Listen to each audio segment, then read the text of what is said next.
collab ng Sparkle at Star Magic Artist ang abangan sa bahay ni Kuya.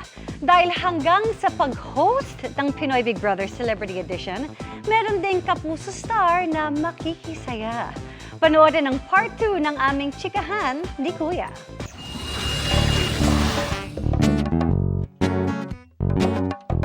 Sir Kuya, kung ang mga housemates mo may kapamilya at syempre may kapuso, hindi naman sa nagpaparinig ako, Kuya, pero magkakaroon ba ng kapuso host? Mag-a-apply ka ba? Pwede bang iiri ko muna to? Maahantay ba? Hindi, pero totoo, Kuya. Meron ba? Maliban sa pagsasama ng mga kapamilya at kapuso celebrities bilang housemates, magsasanib puwersa din sila bilang hosts ng programa dahil magkakaroon ng kapuso host. Pero kung sino siya, malalaman ninyo sa takdang panahon. Okay. Very you, Kuya. Very you. Ano pa? Meron ka pa bang good news pa na maibibigay sa atin? Makikilala ka na ba namin? Gusto mo ba?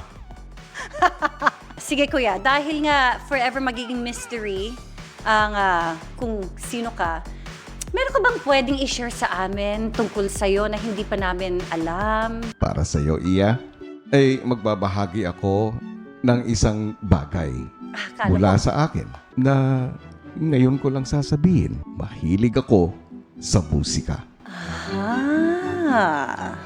Kumakanta ka ba, Kuya? Kakantahan mo ba ako? Isang linya lang? Magiging housemate ka ba? Iiri ko muna to, pwede. Ayoko naman dito, mga anak, ha? Kung ganon, ang sagot sa katanungan mo, marahil sa takdang panahon. Okay, fine. Yan talaga si Kuya. Pa-mysterious forever.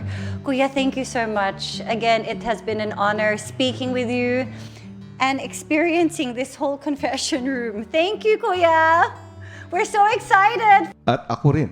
Maraming salamat, Iya. Love you, Kuya. Thank you.